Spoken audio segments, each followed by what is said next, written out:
Yazi siyayisidlale sithi uJose Riviero uyena coach ongumanqoba kweOrlando Pirates since yasungulwa iOrlando Pirates. Ngisathanda kuyifunda leyo nto uthi hayibo ngempela iqiniso leli. Azi musathanda kuyibheka iOrlando Pirates isizini isaqalile. Besinama injury amaningi kakhulu. Most yama big games esiwadlalile this season so far. Siwadlale most yama players wethu elimele and we managed to come with a win, yabo. Lento sengiyinayo ngoJose Riviero uyakwazi ukusebenzisa anako. Useyakwazi ukusebenzisa nako. If you remember ama past seasons Orlando Pirates yayingaperform kahle. Last season sasingawon number 1. I think last season sasu number 5 or number 6. Sasile ezansi last season ngale ikhathi lezi. And looking at uJose Riviero abadlali abalandile kuma teams abadlala abathenga and uyakwazi ukubasebenzisa manje. If you remember last season uThapelo Xoko beyistarter eqala kanye noNda, yabo. Bekuyiyona center back pairing yethu leyo. Kwalimala uThapelo Xoko.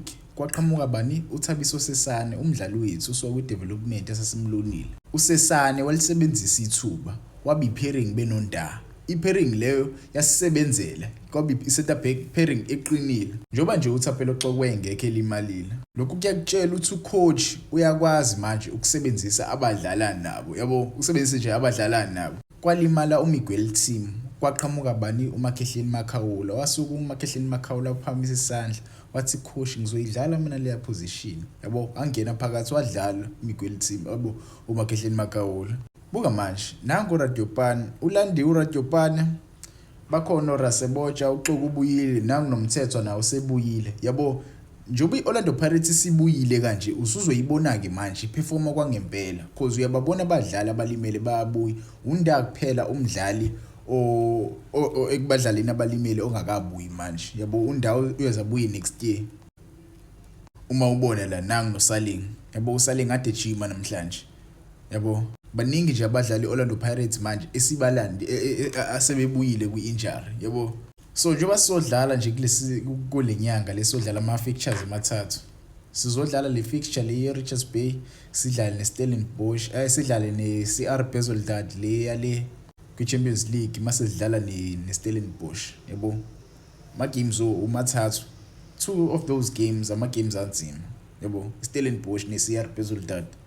kwiChampions League so kumele senze sure sithatha 3 points, you see. So I'm very happy by indlela uJose Riviero aseyitransforme ngakhona iOrlando Pirates. Ususile bini, yabo. Ususe nje from the dark ages because iOrlando Pirates yayidonsa kanzima bafethu. Angifuni nje ukuqamba manga. Ngasho mhlambe futhi uthi iprint eyashiwa uMicho, yabo. uMicho benoRulani.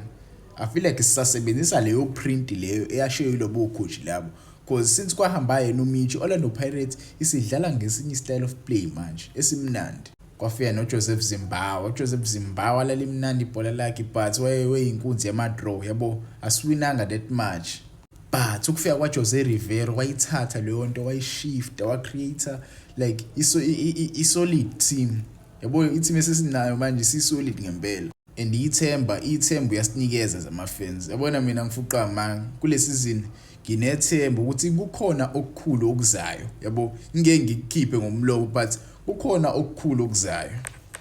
Kukhona impela okukhulu okuzayo. Kukhona.